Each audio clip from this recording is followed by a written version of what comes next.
Good evening, everyone, and thank you for joining us tonight.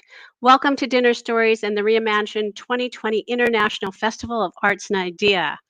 At this time, I would like to acknowledge that the Festival of Arts and Ideas created and produced on the traditional lands of the Mohegan, Mashantucket Pequot, Eastern Pequot, Schaghticoke, Golden Hill, Pawgasset, Niantic, and the Quinnipiac in the land we call home, Connecticut. We hope that from wherever you are, you take a moment to acknowledge and honor the Native people whose lands you're on and the history of the place you are in.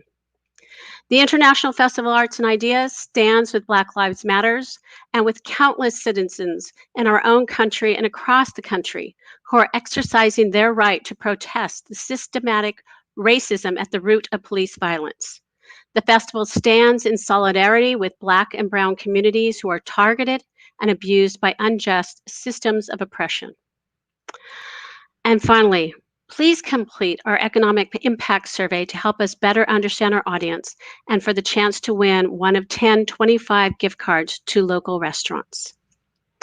As I mentioned, this is the 25th year of the Festival of Arts and Ideas. We are celebrating virtually with ideas programs based on democracy, food events, bike and walking tours, artistic experiences. Please check out all of our events at artidea.org. And now I'd like to introduce you to our wonderful musician for the night, Adam Matlock.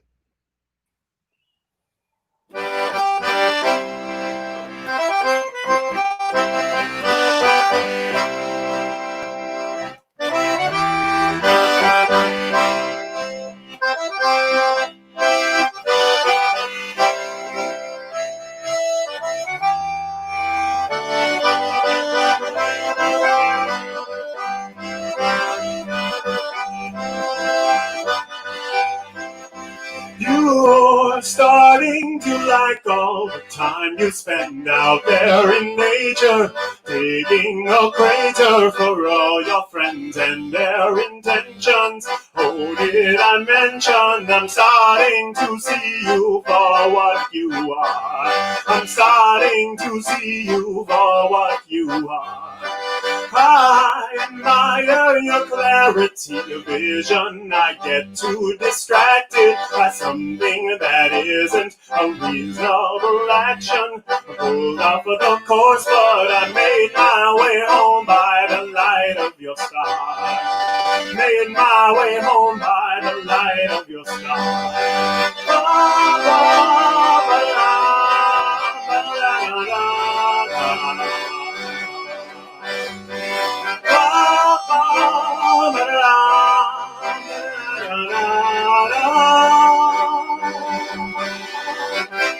Gonna try to mispronounce this word. Gonna try to pretend like it's something I intended from the beginning. Gonna turn the newspaper upside down and say we're winning, even though defeat is close at hand. I've been getting inspired by birds, getting caught up in patterns of winged migration like you never heard. But you need a little wanderlust if you just want to pull your head up from the sand. But it's nicer in this world. It's nicer in this world with a distraction. It's nicer in this world. It's nicer in this world with a distraction.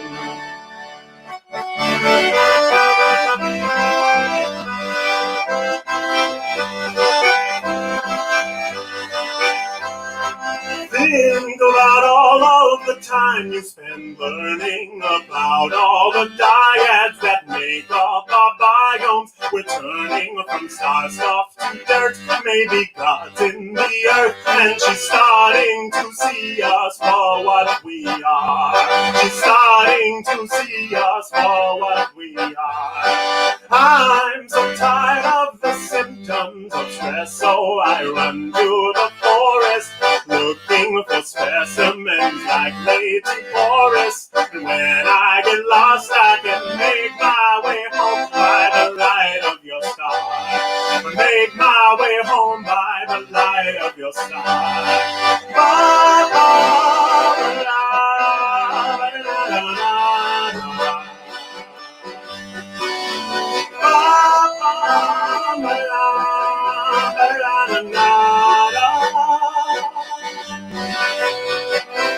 Gonna try to turn this channel down. Gonna try to cut off the string of talking heads that are all competing. I don't wanna play-by-play of how our heroes are retreating. I was a B student of the past. How many tiny houses to build a tiny town? How do we make sure that in 100 years we will be around? You notice how I change the subject without being asked. But it's nicer in this world. It's nicer in this world with a distraction. It's nicer in this world. It's nicer in this world with a distraction. It's nicer in this world. It's nicer in this world with a distraction. It's nicer in this world. It's nicer in this world with a distraction. Thank you. Thank you, Adam. That's wonderful. Once again, this is Adam Matlock. He plays original music and interpretations with projects including an historic broadcloth Gazara. I probably misspelled. Yeah, that's the closest I could get to it. Oh, okay, great.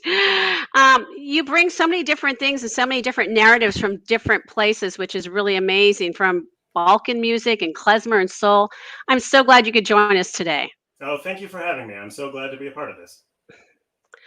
And next, we're going to move on to our first story, the appetizer of the evening, with a recipe for disaster from Doug Coffin, the owner of the Big Green Pizza Trucks, which we love very much so, and Next Door. Doug, take it away, please.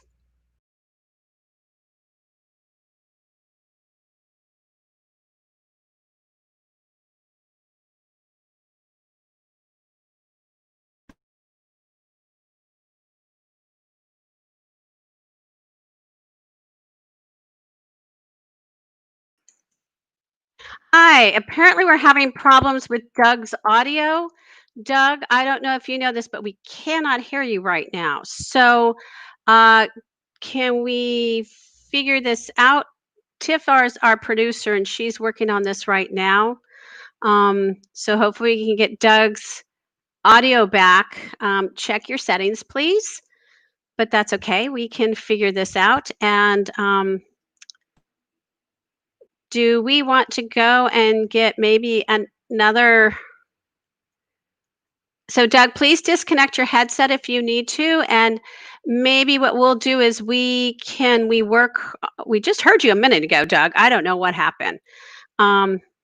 Should we maybe go back to Adam and see if we can get another song from Adam at this point in time? Adam, can you give us another song? Thank you so much. So, great. Yeah, well, this song, so when I heard that this event was about food and love and disaster, well, I have a great number of songs that are about love and disaster, and only really one song about food. And this song is over 10 years old. And I feel like it was a very different version of myself that wrote it. And so it did take me a little while to kind of put it back under my fingers and kind of remind myself how it went. But this is a song called Efficiency, and it is 90% a true story.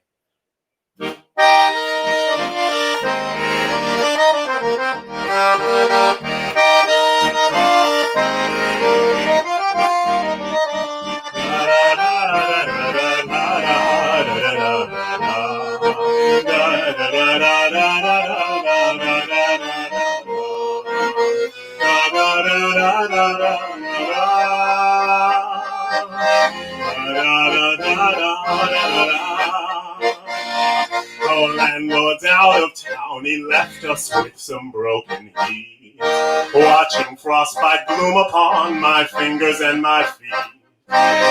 Library's closed and it is far, I tried to take home warm air in a jar. I cursed the situation, through my chattering teeth. Visions in my head of my skin frozen to the sheets. My body's angry at this storm. I'll take a shower, half an hour till it's warm. I make saunas in the bath and breathe the steam. Try to keep the candles far away from any fabric. Avert disaster when faced with the frost or a glorious Viking death. Next morning will I see my breath.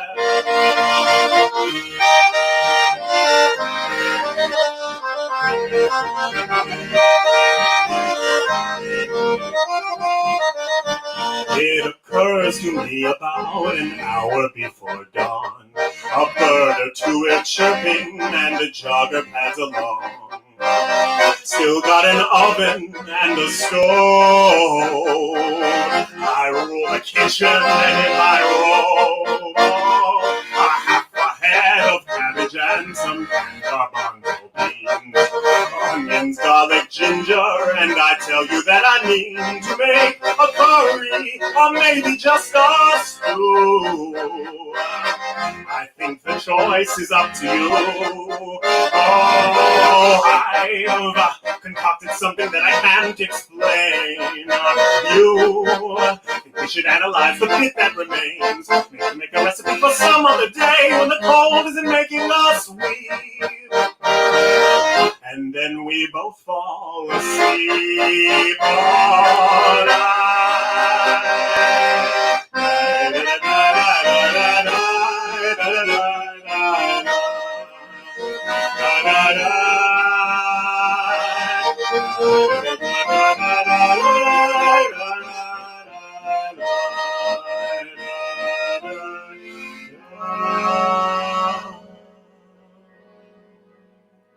Thank you. Thank you, Adam. Thank you for coming to the rescue. Of course.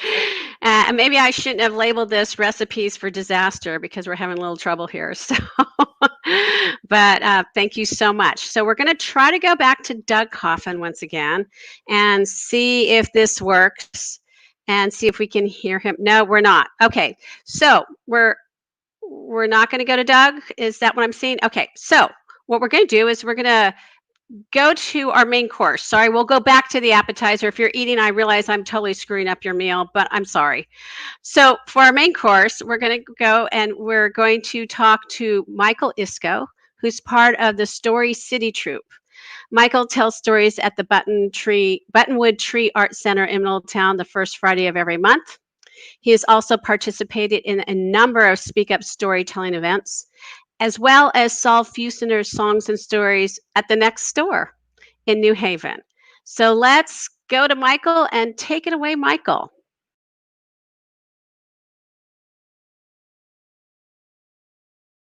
Even more trouble. Sorry, Michael, maybe you should just unplug your headset and we'll do it that way because we can't hear you either.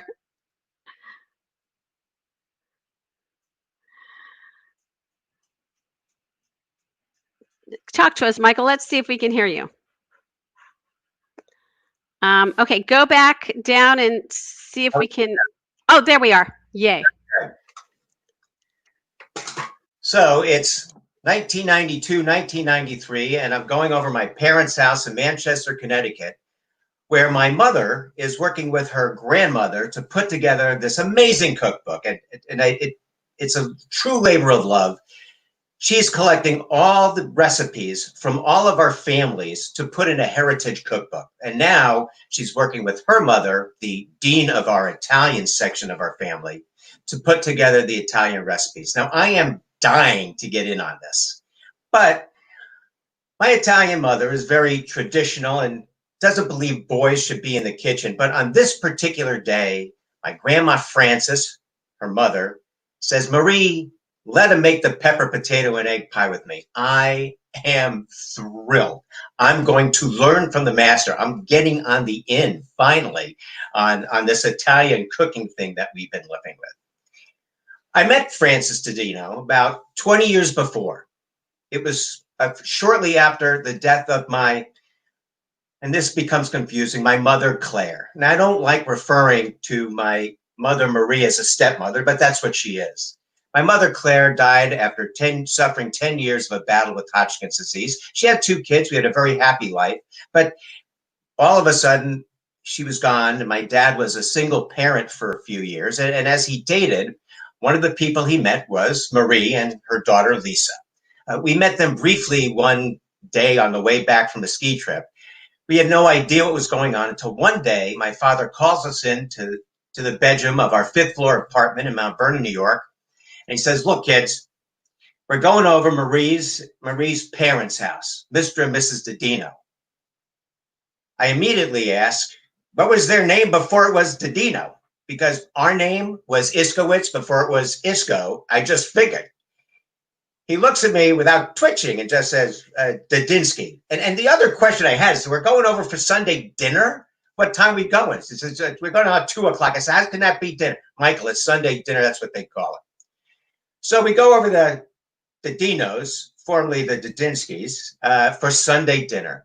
And when we walk in the door, it's like something we've never experienced. Now, my sister and I are used to hanging out with my dad, kind of like part of a posse. We've been to all sorts of family events with our family, but we come from 2 really Jewish families. There, they'll lay out some chopped liver and crackers, gefilte fish, some knish, maybe, nothing really kid-friendly. So now we walk into this household, and all of a sudden, first of all, they love children. Now, I'm not saying that my father's family, my families didn't love us. They do love us. But here, they actually wanted children to be children. So they're telling us what they're going to give us. They want to give us candy. I'm looking at my father cross-eyed. What are we going to do? But the best part is what they gave us for appetizers, the stuffed dried sausage and provolone cheese. And this was good stuff. And then Frank, this man who's became my grandfather, he took me right under his wing, had me sit next to him at the head of the table while Frances was getting ready to prepare the meal. And he is telling me what she did to cook this meal. Michael, she's been up for 3 days making the gravy. We buy the ravioli fresh down at Valeri's, I think the name of the place was. And it's wonderful. Now, you have to eat everything I give you. It's a sin if you don't eat it. And he just couldn't be more embracing and more loving. Grandma Frances just giving us everything we could possibly want. And again, they immediately love us. They're all in that day. And as I look back on that day, of all the days, you say, what's the best day of your life? And usually it has to do with some accomplishment, maybe your kids being born. But in terms of the best day of my life, it was a day where we were living a happy existence with my dad. We lived a happy existence with my mother. But it was a really different existence. It was one that was spare. It left no room for play. It was a lot of going to the hospital and going to relatives to be dropped off. But here, this day was a day where the cloudiness that overcomes a family when they go through an illness like that, all of a sudden, it was this burst of sunshine. It really changed the path of our lives. And I never forgot it. And so we had such a great event. And as our lives proceeded from that day, my parents got married very quickly. This was in the summer of 1972. And then we came around the corner to Christmas. And as Jewish kids, we had never celebrated Christmas. It's not even that I have memories of going to a Chinese restaurant and movies. It just wasn't a thing.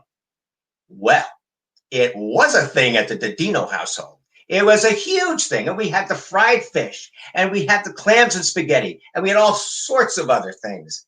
But one of the pillars of the Christmas event were these cookies that my grandmother made. And we were told to be very careful. You had to dunk them first. They're called bricks. And they couldn't say enough about them, but they are really what they made for Christmas. And I take a bite out of the brick, and it really doesn't do it for me. It has this orange peel taste, and there's almonds in it, and it is hard as a rock. I mean, it's break your teeth hard. And I want to like it because this family is so special. It's such a family special part of it. But I eat it. From there, our life moves on. My my dad moves now, his new wife and the 3 kids, we now move up to Manchester, Connecticut, and they do this great Zen Buddhist balance thing between our Jewish and Italian Catholic selves. So in our household up in Manchester, there is no Christmas. Can't do Christmas. That's a little bit too much. We can do Easter because it comes during the weekend of Passover. But we have to go down to New York for Christmas. And one of the tasks that we have in our house is to make the bricks. So as my mother, Marie, becomes more used to us, it becomes very clear that making bricks is not going to be fun. This whole thing of Christmas being fun and celebratory, that's not exactly how it works. It's a lot of work. You have to take it very seriously, and we're not supposed to have fun during it. So as we make the cookies, it's my job to do all the elbow grease work. So how do you make bricks? You got flour, you put a lot of clove in it. What you have to do is you have to grate the orange rind and the lemon rind into the bricks. And as I'm doing it, I'm thinking, this is going to be awful. I hate this. And if I don't grind it all the way through to the flesh, I get yelled at. It's like I'm being lazy. Don't you try to get out of work. You grate that rind. So I do this and I live with bricks. And as you eat them, you hunt for the chunks of chocolate and the nuts. But we go on like this. Again, I don't cook until, and I'm not in the kitchen to cook. But by the time I get to law school in 1984, I have to cook for myself. And that really, I become very engaged in it. And all of a sudden, I start watching Jacques Pepin. And I become all in. Then my mother, Marie, she doesn't want anything to do with that stuff. I'm not allowed to bring anything, friends. All that stuff is garbage. She knows how to cook. She comes from an Italian family. But I really start engaging in cooking, and I love it more and more. Then I get married, and we have a family. And I'm dying to get in on this Christmas thing. I want to bring something for Christmas. And my in is making the pepper, potato, and egg pie with my grandma, Frances. And we have such a good time doing it. It was just a thrilling day. And as the cookbook comes together, that heritage cookbook, my mother starts making some of my grandmother's dishes. And every time she makes one of my grandmother's dishes, my grandma says, Marie, not for nothing, but it needs a little bit of this and a little bit of that. And then Lisa, my youngest sister, who did her job as a young sister exceptionally well. She was an incredibly annoying and intrusive younger sister, just like they all should be. She made Grandma Frances's Anisette pretzels. Grandma Frances took one bite of those and spit them out. Not that I didn't feel bad for Lisa. Well, maybe I didn't, but I was like, okay, so now you're not going to let me do this. But after that pepper, potato, and egg pie, my grandma and I had such a good time. I got the call from my mother, Marie. Okay, Michael, tell you what, would you like to make the bricks for Christmas? Oh, well, would I? So I undertake this task, and I follow the recipe. It's wonderfully written. It's a recipe for 1,000 people. So it's a pound of flour, a pound of this, a pound of sugar, a pound of everything. But I go through all the steps. I sift the flour. But when I get to the orange peel, remember Jacques Pepin? Well, I've learned many lessons from Jacques, but one of them is, when you grate the orange, you just want the zest, not the pith. The pith is bitter. So it's just the zest that I grate into the mix. And I chop my very good, and only the lemon zest. And I chop that chocolate, and I put the almonds into a food processor. I make them just the right size. I roll out every instruction. And then I'm bringing the bricks. Michael, you bringing the bricks? Bringing the bricks. So the bricks, by the way, once you cook them, they need to go in a paper bag a few days before Christmas. And that's how they get rock hard. So I had the bricks, had them in the bag, and bring it over the bag to go to my parents' house, which is where we now have Christmas. Now that we're all grown up, my grandparents don't have a household, obviously. So my father allowed the Christmas tree into the house for many years. And so we're there on our way to Christmas. And I walk in with the bricks, and I am anxious and excited, but more anxious to see what is Grandma Frances going to find wrong with them. All I know is I don't want her to spit it out. I want to win that little competition. So I bring over the bricks, and I let my Grandma Frances have a brick, and she takes a bite of it, and she starts laughing. I just remember she kind of tipped her head over and leaned over. She starts laughing and laughing. She said, Michael, if my mother Lena knew a short, bald little Jewish man made bricks this good, she would laugh and laugh. And it was a great moment. And if I never get another award and I never get another tribute, I don't know that I can get another award, another tribute that will mean as much to me as what my grandma Frances said that day. And every year when my mother still says, Mike, you're making the bricks, like she has to ask, that brick is that moment. It reminds me of the moment of that best day of my life when we met the Didino family. And my Aunt Barbara and Uncle Pat, and everyone was just so wonderful to us and took us out of that kind of cloudy place and brought us and put us on a happy path that we live through to this day. Thank you. That was wonderful, Michael. Thank you so much. I love that. Oh, it needs a little bit of this, a little bit of that. That was wonderful. Thank you so much for sharing Grandma Frances with us. It was definitely a recipe for really good food. At this time, I'd like to bring back Adam for another song, and I'm going to let Adam introduce this. Go, Adam. All right. Well, this is a song called Write Your Name. I released an album on May 1st of this year, and obviously, due to everything going on in the world, I have not had the chance to have a proper release show, so I'm really grateful for the opportunity to play these songs wherever I get the chance. So this is a song called Write Your Name.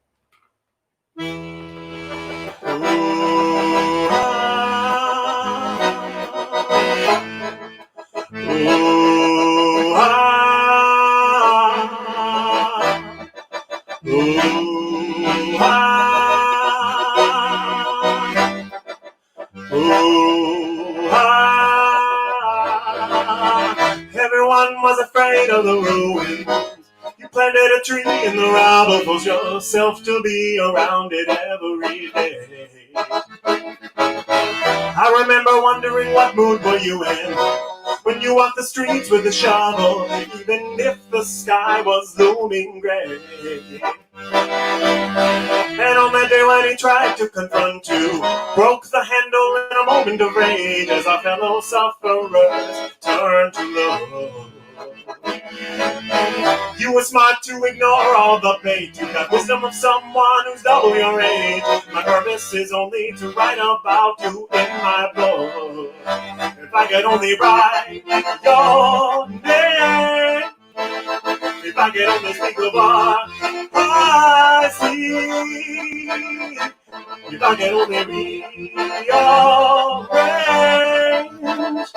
the elements in front of me. Ooh, ah, ooh, ah, ooh, ah, ooh, ah. I'm surprised that your face is still vibrant. It doesn't betray all the things you have witnessed, and you've had to face it all without much joy. You walked with one eye over your shoulder. You were thinking how the minimum wage doesn't leave much time for you to find your joy. I've never seen someone who looked so much like a leader. Your watering can was a manifesto as you went down to the rubble to tend. And though you know they would never admit it, one at a time they started to copy, and I want to write about this until it ends. If I could only write your name, if I could only speak of what I see, if I could only rearrange the elements in front of me, I cannot accept that I might have to let this go. Every pot of seeds needs a gust of wind to help it grow. I cannot accept that I might have to let this go. Every pot of seeds needs a gust of wind to help it grow. Oh, I can only ride your name if I can only think of what I see. If I can only rearrange the elements and find of me. If I can only write your name, try to sign a closer personality. Maybe together we could rearrange. We could get across a new priority. Thank you. That was wonderful. So you have a new album out. What is the name of it? The name is Thawing, and I guess I think a lot about spring when I'm writing songs because winter affects me a lot. So there's a number of like sort of winter ending songs in my canon, and then this album was just sort of, well, let's really get excited for spring, I guess. So, and most of it was written in November. So. Wow. And where can people find this? Where can they find your album? So most of my music is indexed on if you use the website Bandcamp, it's adammatlock.bandcamp.com.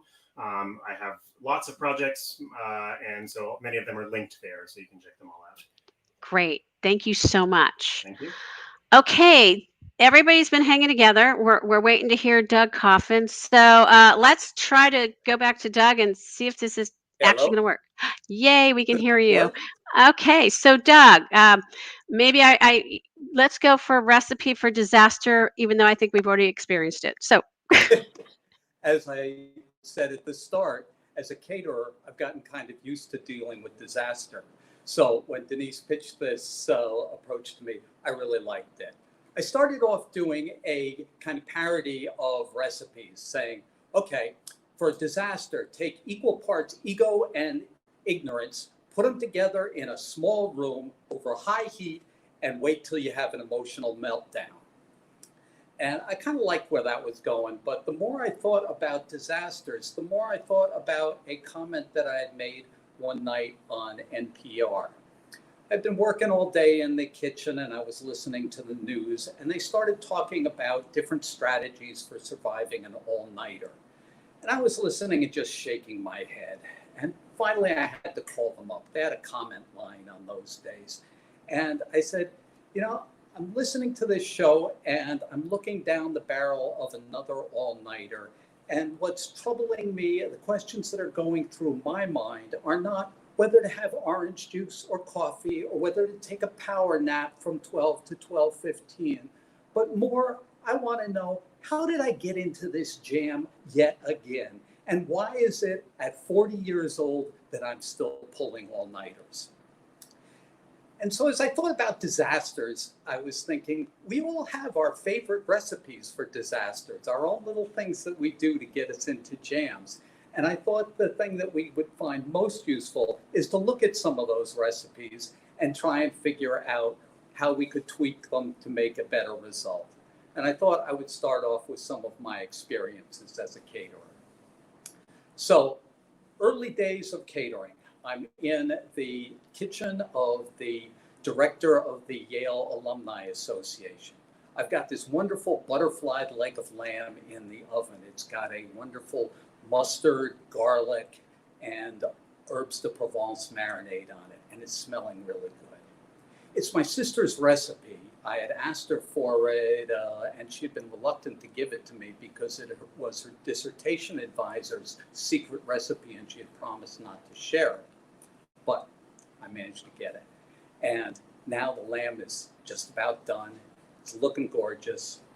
I slice it, platter it up, and I'm heading into the dining room, and I nearly dropped the entire platter because who is there at the table as the guest of honor but my sister's dissertation advisor. I am so busted. He knows who I am.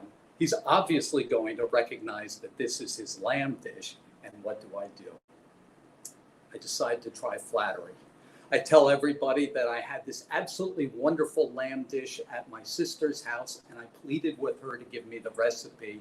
She had refused at first because she said it was top secret, but I managed to get it, and I hope you all like it. And if you all like it, tell the guest of honor, because it's his secret recipe, and I hope he doesn't retaliate on me too much for using it. Well, everybody loved it, and my sister ended up getting her PhD dissertation approved. Flash forward a few more years. I'm seeing a movie, Big Night, with Tony Shalhoub and Stanley Tucci, one of my favorite food movies. And I'm getting fascinated by this dish that they're making called a timpano. It's a big molded pasta dish where they've lined a bowl with a variety of pastas and put a number of different fillings in it. They bake it, and then they unmold it onto this beautiful silver platter. And I think, wow, that would make a great buffet centerpiece. And I decide I'm going to use it for a dinner that I'm doing the next day. I've got this big pot down on the table, and I've lined it all with lasagna sheets. And I'm starting to make different fillings to layer inside it. And I realize I'm kind of flirting with disaster here. I've never made this dish before. I have no idea whether it's actually going to work. It looked good in the movies, it seemed good, but I don't know whether it's going to work. And I get this image of a woman sitting at the end of the table with this big smile on her face. She looks at me and she says, "I'm disaster." And I said, "Yes, I recognize you. We've met before." And she goes, "You mind if I stick around for a bit? I kind of think this meal has my name written all over it." And I said, "No," and tried to go back to doing my job. A couple of hours later, I'm in the client's kitchen. I've got the timpano in the oven. And the problem is that it's about half hour to service, and the temperature in the center of the dish is only 80 degrees. At this point, Disaster reappears with a big smile on her face and saying, "See, this is interesting now." I turn on the oven up and I start to try and figure out what to do. My big problem is that I'm dancing here without a net. I've made just about every possible ingredient that I have in this timpano so that you really don't need any other dish alongside it. So I have the timpano and a green salad. If the timpano doesn't work out, I've got nothing. I'm panicking. I wait and wait. And finally, a half hour past serving time, the dish is up to temperature. Disaster's looking at me a little skeptically now, but I take it out of the oven and I start to head toward the dining room door. My assistant says, "Hold it. Aren't you going to unmold it?" I said, "Yeah, but I can't unmold it in the kitchen because if it all falls apart, what am I going to do? Scrape up all of these pieces and put them on a platter and send them out?" I said, "No, go big or go home. Do it out there." Disaster said, "Woo, can I come?" And I head out into the dining room. I take this enormous pot, flip it up in the air, upside down onto the cutting board, and slowly lift up the pot. To my surprise, out comes this beautiful golden brown pasta cake. I take my chef's knife, cut it in half, separate the halves, and all of the fillings stay in place. And you see all of these beautiful layers of different colors of different ingredients. And I have this huge sigh of relief. I head back into the kitchen. Disaster is scowling in the corner. I've stood her up yet another time. And I look at her and I wink and I go, "You are always on my mind. You are always on my mind." Fast forward a few more years. I have to do a dinner for Dan Barber, a very important cook in the farm-to-table movement. And I'm dashing over to the kitchen where my kitchen crew is setting up for the dinner. It's my hope that I can just stick my head in, say hello to everybody, and dash back out because I've just gotten a call from a house guest that she's in the driveway at my house and needs to get in. I enter the kitchen, everything seems to be looking good, but the host spots me and says, "Doug, you're here, good, you get to introduce the menu," and drags me out into the dining room. The problem is, I have no idea what's on the menu. I know what we talked about, I know what I bought in the way of ingredients, but I haven't been there the whole day because I've been out making pizzas on the pizza truck. So I don't know what to say. I decide the best thing I can do is to be honest.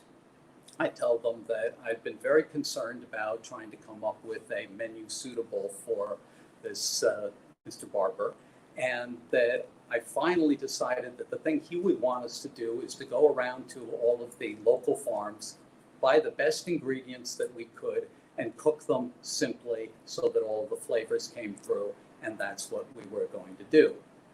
And then I said some nice things about the Yale Sustainable Food Project, which was hosting the dinner, and then made a beeline for the door. I'm almost out the door when I get stopped by a guy who says, "That was such nice words that you said about the Yale Sustainable Food Program."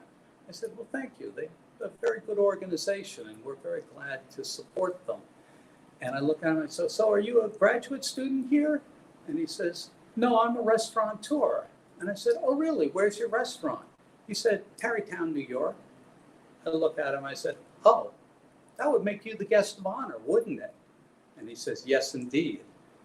And I'm so embarrassed. And I say to him, "Look, I'm really sorry. I obviously don't read the food press a whole lot. And I'm even more embarrassed that I can't stay and talk to you, which I would love to do, but I have to run home because I have a 8 months pregnant house guest standing outside my door needing to pee desperately." And I told her I would be right back. So with that, he said, "Fine," and off I go.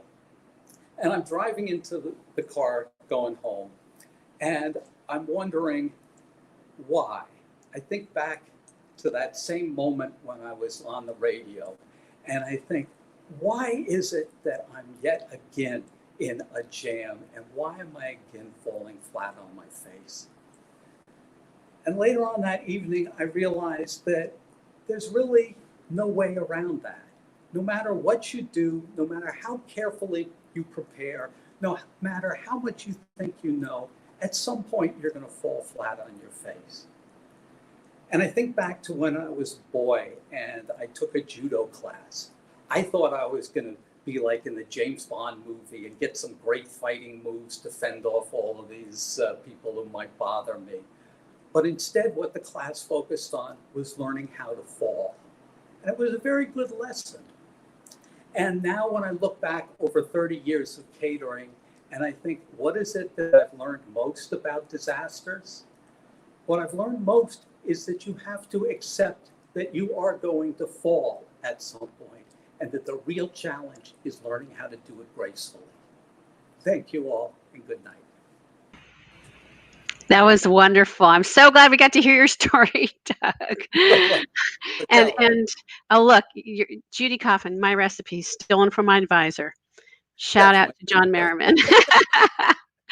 Awesome. So I think you just summed up kind of this evening. You know, we'd made all these plans, and right before we started, we heard everybody, and everybody was clear as a bell. And then we started, and you just never know what's going to happen. It makes live programming so much fun. Well, thank you for doing it. Thank you. We are going to get another song now from Adam Matlock, who has been saving our tail today. Thank you so much, Adam. Sure. Yeah. So this song is called Wondering. And I guess I sort of misspoke earlier. I don't really have a ton of songs about love, but this one definitely is.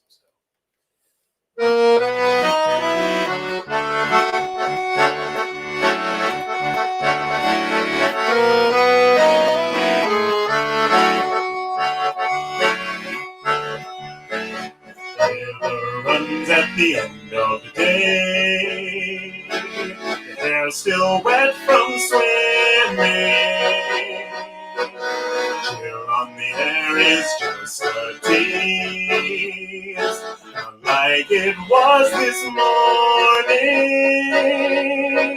Going to bed when your hair night still smelled of flowers. Autumn lingers in the breeze, seen unfolding summer.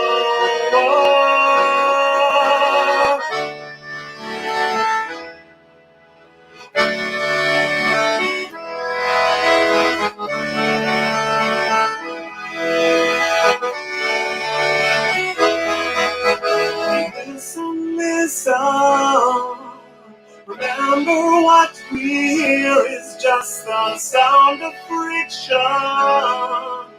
It keeps me up all night wondering.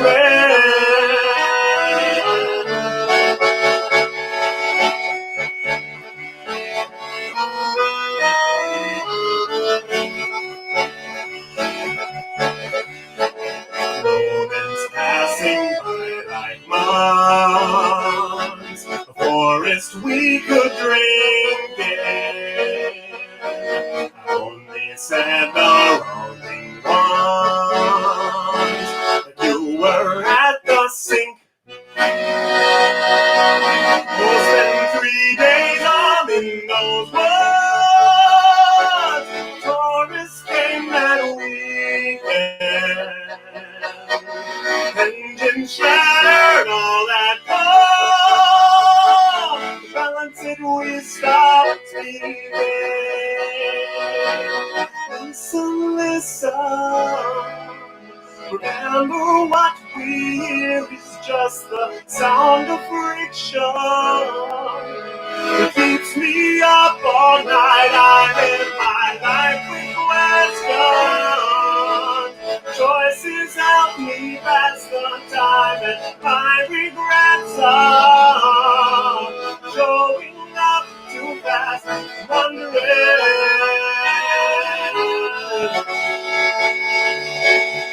I'm wondering.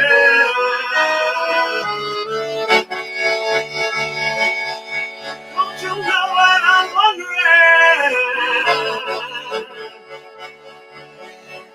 Oh, I'm wondering.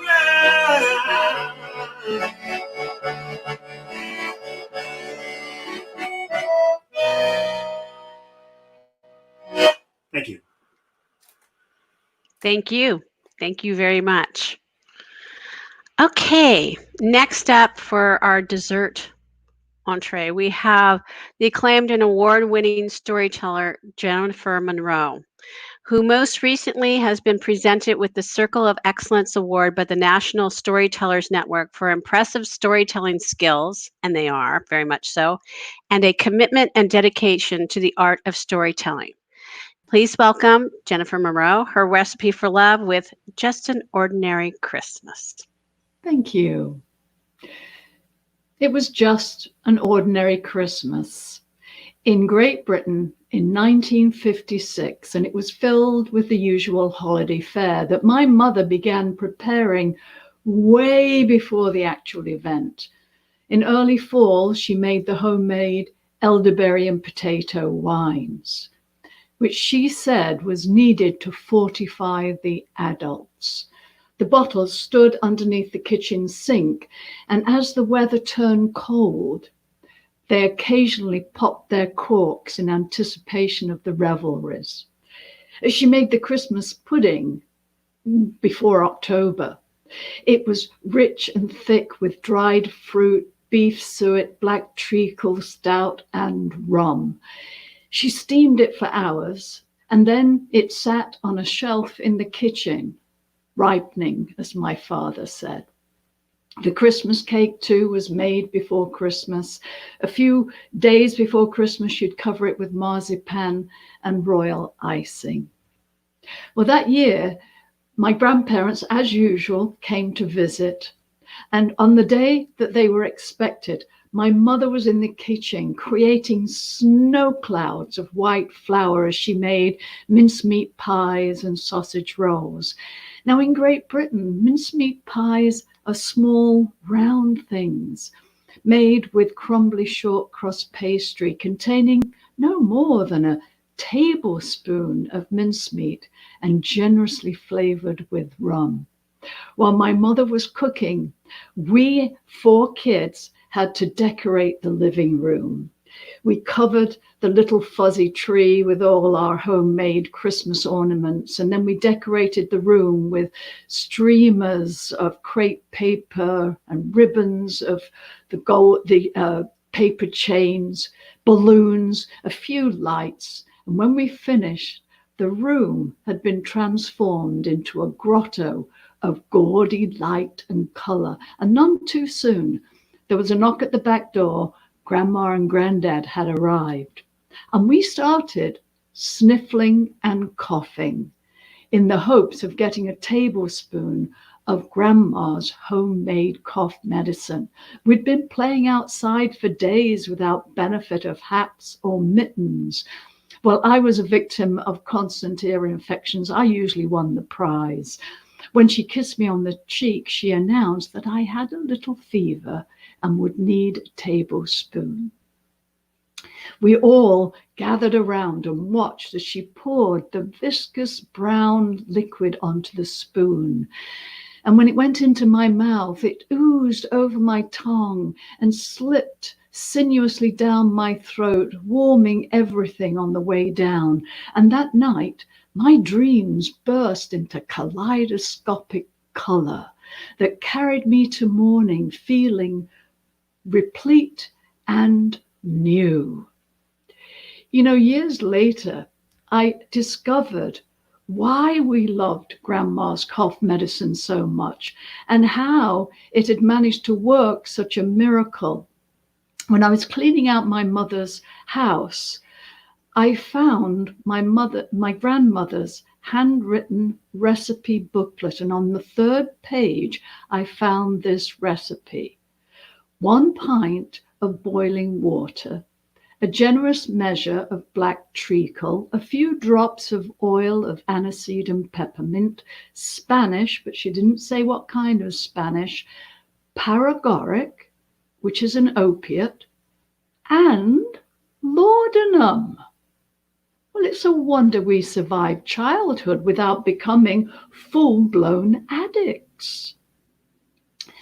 Now, usually, by the time Granddad and Grandma had come to stay, we'd usually written and already sent our letters to Father Christmas, but not this year. And time was running out. Every time we asked her, she did what she usually did. She went over to the kitchen window, cocked her head, and listened. That year, she kept saying, "I'm sorry, not today." We were really beginning to get worried. And then we asked her one morning, and she went over to the window, cocked her head, and listened. And then her face broke out into a big grin. "Oh, yes," she said, "today is perfect." Well, we gathered around the table, hastily scribbled our letters to Father Christmas, and then we marched into the chilly front room and stood in single file in front of the fireplace. We crumpled up the letters, we could never fold them, and then, one at a time, we would reach up into the chimney. Now, the fire had been set with wood and paper and coal, but wouldn't be lit until Christmas Day. So we were able to reach up as high as our hand could go, open it up, and that crumpled ball of paper sat on our open palm for just a few seconds before an unseen hand whisked it away. There was no doubt in our minds that this was the fast track to the North Pole. This moment was so magical that when I became an adult, I actually began to suspect that it had been part of my imagination. But in 1994, my mother sent me a letter from the local newspaper. It was a reprint of a letter from the Irish Times. And in it, it told how a man had been installing central heating in his home, and he had found a century-old Christmas letter. in a little crevice inside the chimney. It was from a little girl who wanted a baby doll, a pair of gloves, and a toffee apple. A lovely reminder of an earlier time when children's Christmas wishes were far simpler and much more affordable. Of course, what my mother had been waiting for was a windy day. It was the wind that had taken away our letters, and not, as we thought, magical elves. Well, I remember on that Christmas morning, we all four rummaged around in our standard size pillowcases that held our individual toys. We were never disappointed because, like most kids in our poor neighborhood, when we wrote our letters to Father Christmas, we asked for things that if our parents actually bought them, they would have been able to afford them. Well, we played until it was dinner time, which of course was in the middle of the day.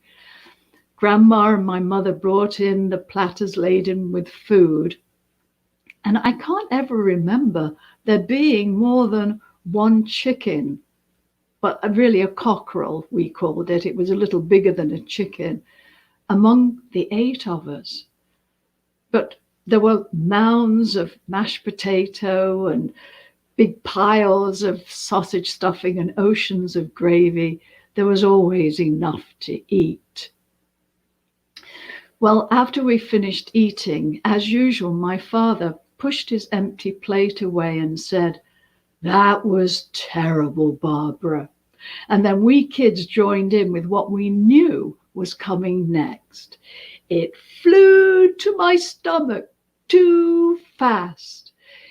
And all of a sudden, there was a loud crack, and the leg of my father's chair broke, and he rolled underneath the table. Well, we thought he'd done it on purpose, and we gave him a spontaneous burst of applause. "Hey up," we heard from underneath the table. "It must have been the bloomin' stuffing that did it, Barbara." But my mother was laughing too hard to answer. And then at 3 o'clock in the afternoon, we gathered around the television set. Now, we were a poor family, but that year my father had worked 2 jobs to buy this luxury for his family. The year was 1956, and it was the first year that the Queen's Christmas speech would be televised instead of broadcast over the radio. And my father wanted my granddad to be able to see the Queen before he died. Well, the moment she appeared on that tiny screen, we all leapt to our feet. We could never sit in the Queen's presence. Even when her speech was broadcast on the radio, we had to stand.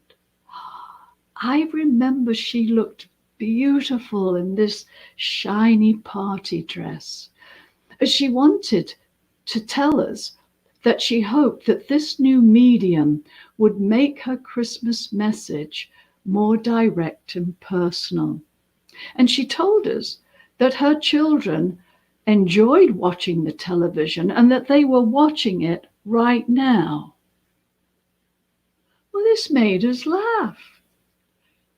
They could see the Queen live, and we just couldn't understand it.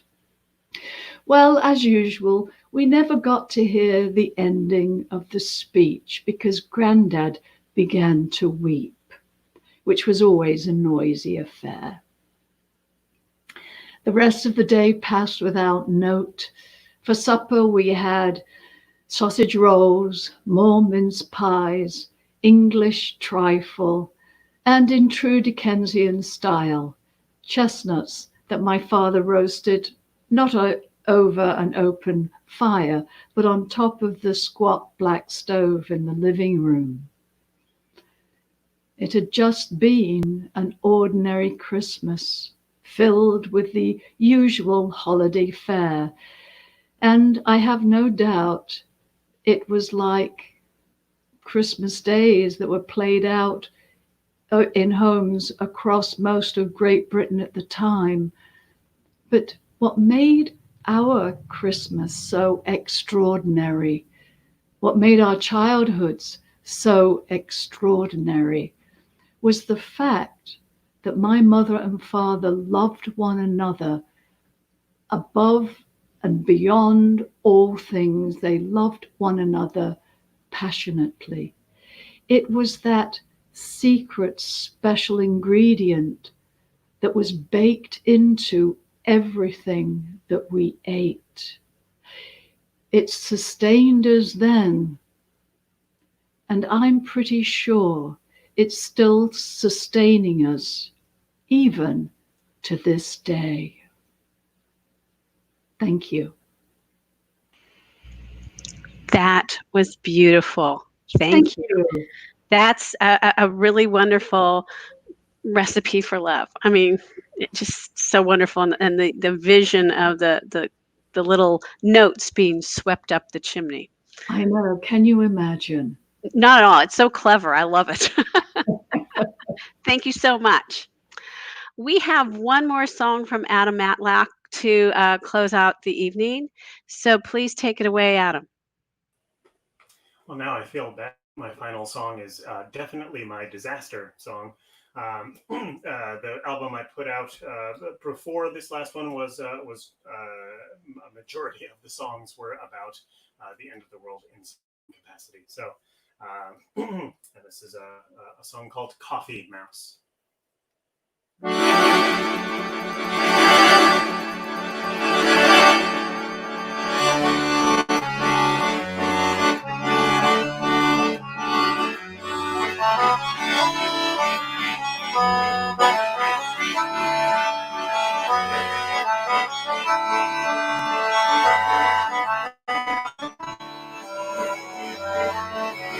Puddle of a rotten mix, my feet stick to the floor. It's crawling like a northern stream.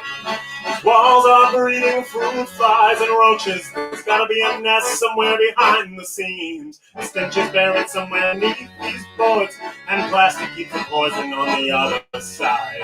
So many have tried to stay awake for the score, but after 20 hours feel like they have died. A mouse will find our coffee this morning.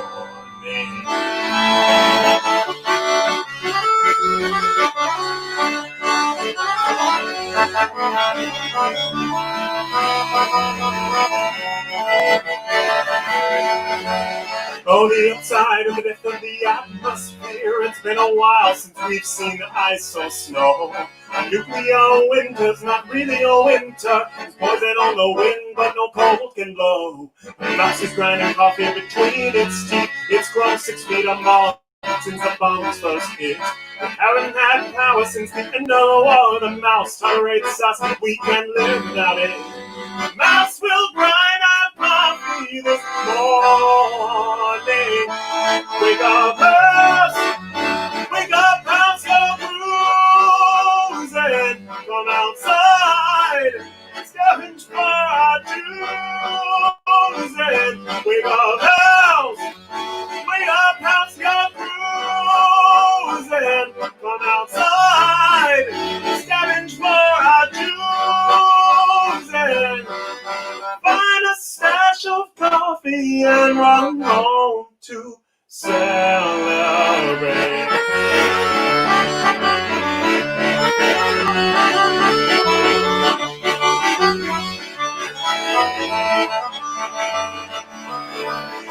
In 20 years or so, when we can breathe the air, when the clouds can part and the trees are blush, we'll rebuild this house on the limbs of the trees. With mycelial shields, we'll see fields grow lush. There are animals in curious poses. There are cities buried deep into the earth. There are great graveyards brimming with memories. We'll remember what it was worth. A mouse will find some coffee for us to cultivate. Wake up, house! Nothing left to warm. We'll come outside. We will create your myth. Wake up, house! Nothing left to warm. We'll come outside.